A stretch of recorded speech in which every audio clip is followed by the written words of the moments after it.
help them regain their confidence and build their self-worth again? Love that question. I think that the beauty of the aftermath of divorce is you're detangling from having your view of yourself filtered through the lens of your partner. So you take off that lens, and it actually gives you the opportunity to take off maybe the lens from your work or from your family or whatever. You can start looking at yourself more honestly. So when you look at yourself, start getting clear on what's truly important to you, not for your kids, not for your ex-partner, not for anyone else, but for you. And that is in and of itself confidence building, right? Is because you know who you are, you know what you want, and you can proudly go forth and do that. Hi, Lars. Welcome to the BBQ show. And I have a question for all of you. Does the word divorce scare you? Because I have a divorce coach on my show today. She helps women transform their lives from the heartbreak that they have been through to unstoppable strength. She helps them live a life that is aligned to their true, authentic self and a happy self.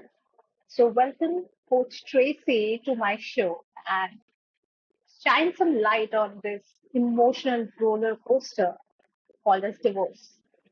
Thanks so much for having me here. I'm really happy to talk with you and talk with a different audience than it's normal for me to work with, and expand this conversation to more women. So, Tracy, tell me that first let me tell you this that I have heard of manifestation coaches, I have heard of women empowerment coaches, I have heard of love coaches, but I think divorce coach is a new thing for me. And Yeah.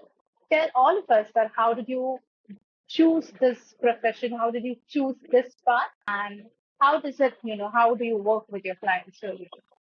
Yeah, well, I think like a lot of our paths, they choose us, right? I went through my own divorce about 5 years ago now, and it Yeah. was really hard. No one sets out in their relationship and their marriage wanting to get divorced. It's not what we aspire to. But what I learned along the way was more than wanting to be married or divorced, I wanted to be aligned. And I wanted to make sure I was living a life that was true to me. And so as I came out of the other side of my own divorce, I found women coming to me more and more asking for support and guidance. And it just turned into my profession from there. I started working with more and more women, and now now that's what I do. That is great to know. So, Tracy, I am from Mumbai, India, right? And in India, divorce was not really a big thing, No. maybe 20 years back, 10 years back. But now, like I see around, this is like really common. Mhm. So, how do you want the society to, what kind of approach should the society have towards something like this? This is really difficult and this is really hard.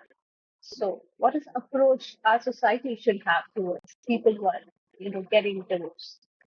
I think a really important thing is to destigmatize divorce and step away from saying divorce is a bad thing and move towards saying alignment is the right thing. I love a quote by Glennon Doyle that says, "A broken marriage is not one that ends. A broken marriage is one where a woman or man has to break themselves to stay in it." So I think we stigmatize divorce and think of it as the ultimate bad when really being in a marriage where you're misaligned could be way more detrimental to you than making the brave, hard choice to end a relationship and move toward better alignment for both. Those are very good, guideline that you have given our society and people around us to, follow and know about it. Before people choose to, separate, how can someone tell if their marriage is over or if there is still hope in their marriage? Yeah. I mean, gosh, isn't that the question of the hour? I remember when I was knowing that I wasn't quite aligned in my marriage. And I always say that because there's no good or bad marriage or a good or bad person. It's just a matter of alignment. I remember I Googled on should I stay in my marriage? I mean, if you're asking the internet if you should stay in your marriage, and it's probably a good clue um, that this isn't the thing for you. But I think it's listening to the little nudges, listening to how you feel at ease? Do you feel at peace, or do you feel constant tension around this person? Are you working toward similar goals, or are you constantly in friction? And we all go through hard seasons. But if you can be honest and look at yourself and see patterns of growth, patterns of unease, then you ultimately have to be honest with yourself and make a hard choice. So even when one chooses to separate, what are the emotional traps which generally hold them back from, totally going with? The emotional traps that hold them back from what? Yeah, from, separating or Uh, going through the oh, divorce procedure. the biggest thing is fear. I think that um, it's so scary. What whether you are working and have resources, or you live in the U.S. or India, there's always so many scary factors. But the question I ask myself and ask my clients is, if your life is the same today in 5 years, would you feel excitement or would you feel dread? If you are repeating these same exact patterns in 5 years, is that okay for you, or not? And so I think the fear of the unknown and the fear of not trusting yourself are the biggest things that hold people back from moving toward alignment, whether that's working on their marriage or ending a marriage or anything in between. Yeah, so it's just, knowing yourself and being open to, living your life as your authentic self, right? Yeah. So what do you think is the biggest mistake a couple was, undergoing divorce? What is the biggest mistake they do or a woman does in the couple? Like, I think it's really giving away their power. And that can specifically look like being constantly reactive. So I deal with a lot of high conflict divorces. And what I see women doing is feeling like they have to constantly respond to anything thrown their way once they are in the divorce process. And the reality is that they don't have to respond to everything. And so the better way of going about it is staying focused, staying on your trajectory, knowing what you are working toward, and knowing when to let some things fall away, maybe not respond, don't get engaged in a back and forth, be more in the driver's seat. And that's easier said than done, but I mean, that's why you have a coach, you have friends, you have people around you to support you, because it is so incredibly hard to not be reactive. so basically, you need to protect your peace while going through something which is so stressful. Yes, that's one of my guiding mantras is protect your peace. Figure out what it is and protect it, right? Keep it precious. Stay focused on that peace. So, like, especially for women, we are so involved in the relationship or the marriage, and when we are separating, we go through a lot of emotional uh, turmoil, literally. So, what is the one thing women knew before they actually filed for a divorce? What is the one thing, like uh, one step that will protect them through this process emotionally and also maybe legally?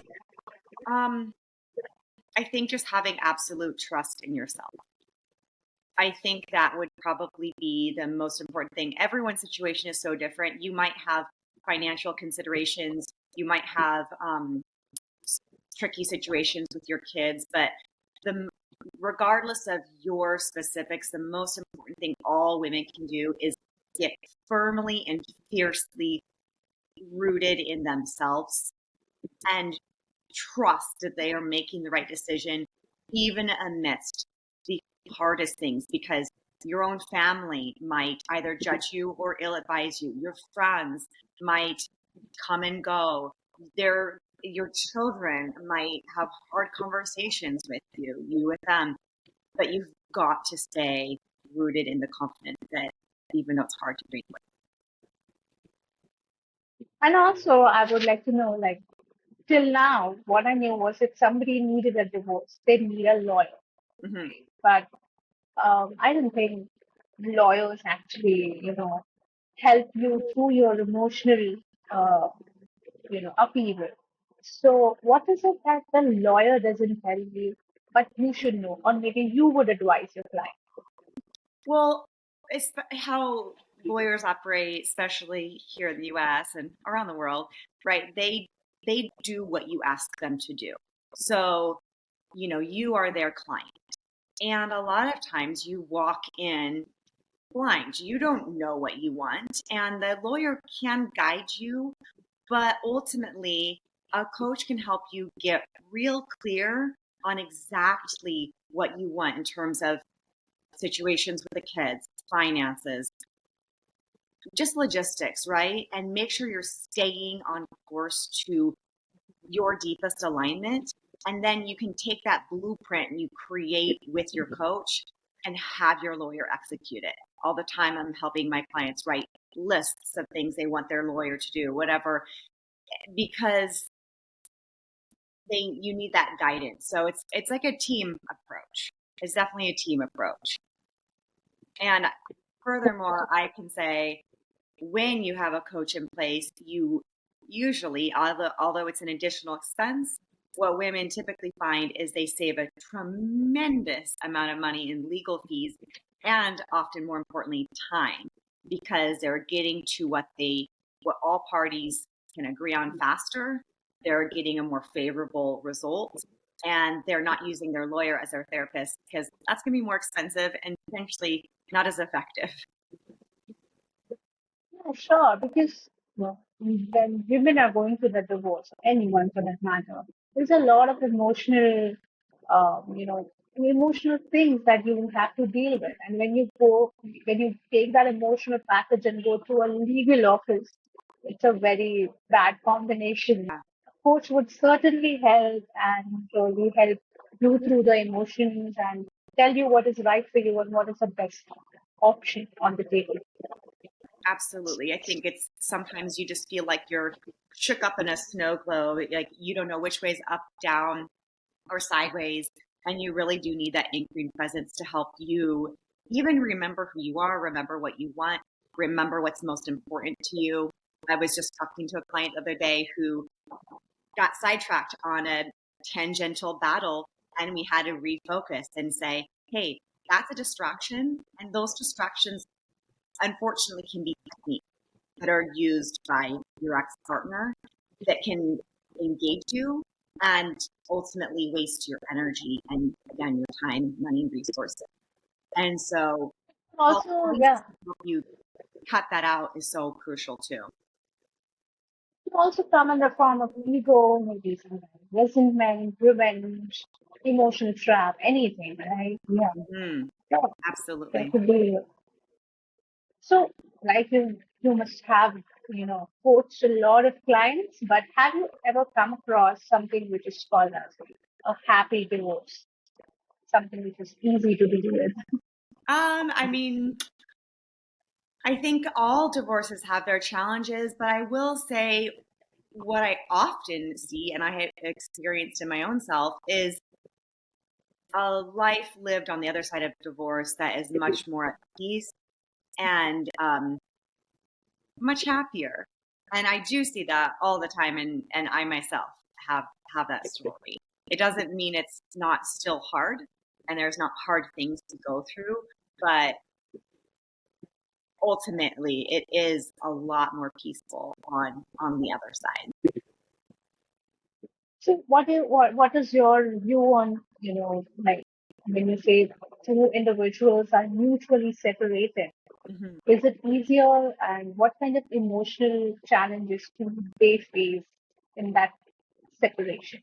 I think even if you both know that you no longer need to be together, when you have children and money at stake, that can throw a wrench into even the most amicable of divorces. It's so hard to agree on everything, even if you both totally know that you shouldn't be together, because there's ego and there's pain and there's practical things involved. So, of course, it's going to be hard. I always say things are hard because they're hard. You can't just dismiss all of those. So yeah, so even when people are separating, usually there's a lot of emotional baggage that they carry and you have to deal and process it to have a better outcome, right? Yeah. So what is your view on when people are separating their finances and their children? So the two very important factors. So how do you guide them through it? What I say is you've got to focus on what you imagine your life beyond divorce to be like, because I think everyone has an idea of fairness and they want what's fair.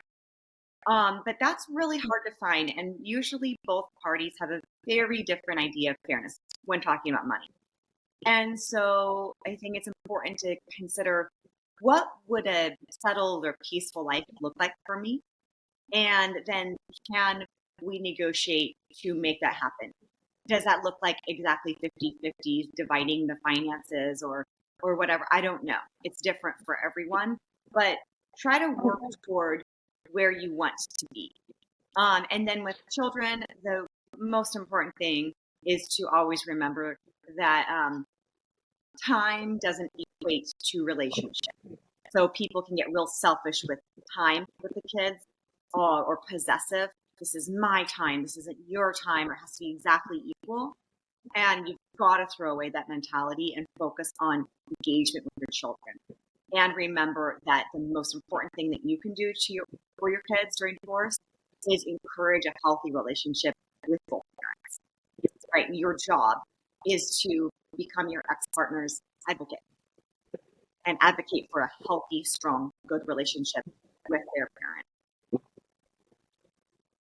So generally, when somebody goes through a separation or a divorce, there is a lot of toll that is taken on their confidence, on their self worth. So how do you help them regain their confidence and build their self worth again? I love that question. I think that the beauty of the aftermath of divorce is you're detangling from having your view of yourself filtered through the lens of your partner. And you take off that lens, and it actually gives you the opportunity to take off maybe the lens from your work or from your family or whatever. You can start looking at yourself more honestly.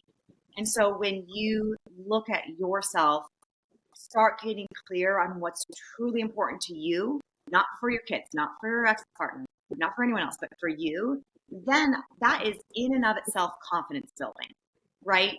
It is because you know who you are, you know what you want, and you can proudly go forth and do that. And you decouple from external validation.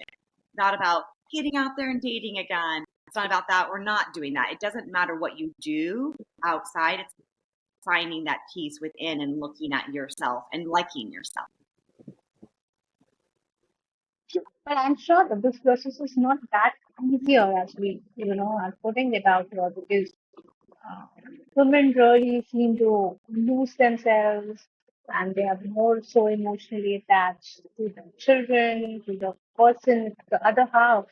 So, how is the emotional de-entanglement goes? How do you guide them? I think that it's really important for all of us women, whether we're going through divorce or anything else, to take shame Generally. out of the equation, right? It's so easy to put shame on top of things. Shame, I failed as a mother. I failed as a partner. I'm not XYZ enough. I'm not good enough. I'm not whatever. And you've got to acknowledge that, that shame and that sadness, but then let it go. And that's easier said than done. Often that might be work to process with a therapist if you have one, or good friends. But that, I think, would be the most crucial work, is to work on letting go of shame so that you can get to the root of it.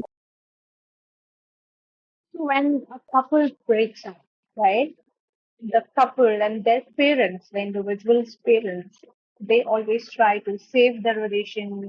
And then when they see it's not working, they, let it go. They help that child, through the procedure. So what kind of impact does a divorce have on, the parents of the individuals involved? Oh, like the people who are separating their parents? Yeah. Yeah, I think it just really depends on each family. You might be really close to your in-laws, or you might not. They might be really happy that you're separating. I think actually probably that's the most common thing I see with people I'm working with, is people want to see their kids happy.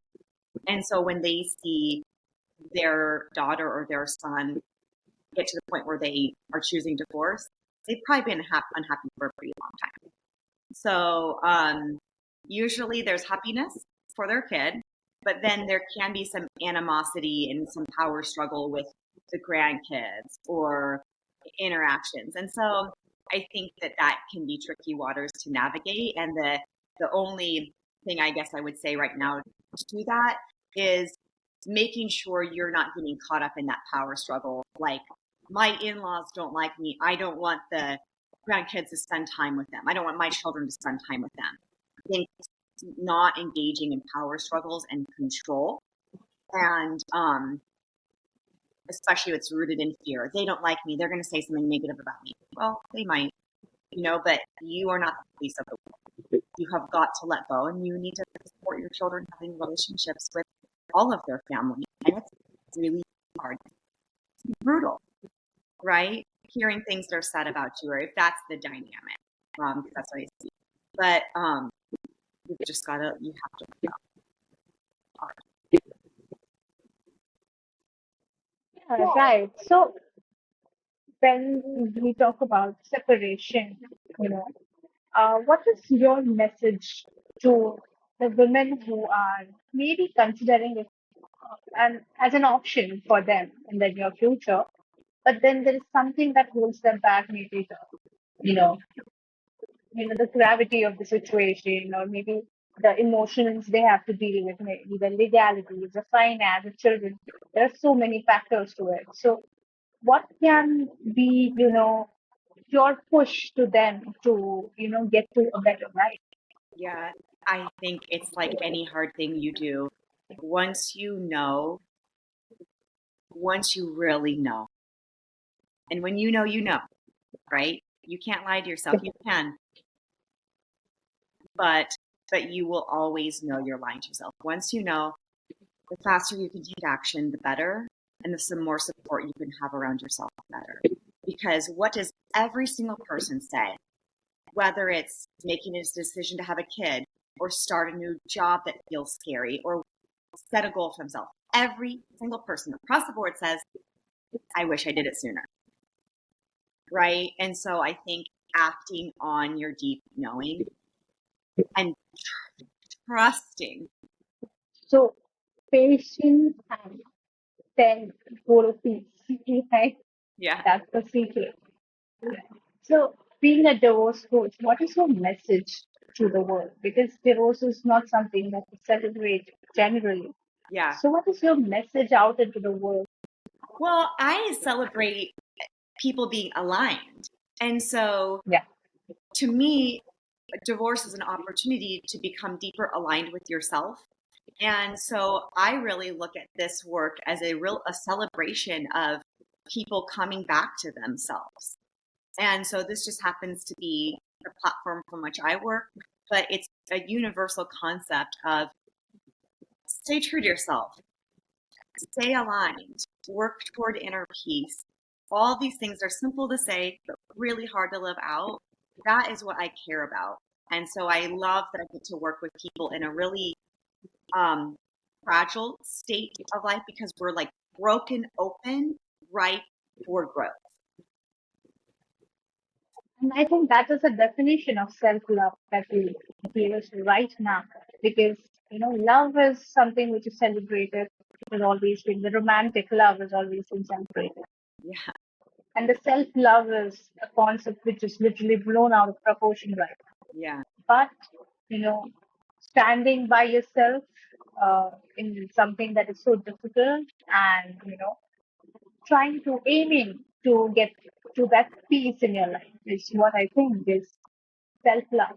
yeah, So, Tracy, thank you so much for being on our show today and showing us the positive side of separation, letting go, knowing that you deserve a peaceful life, a happy life, and a content life, and living an aligned life to yourself.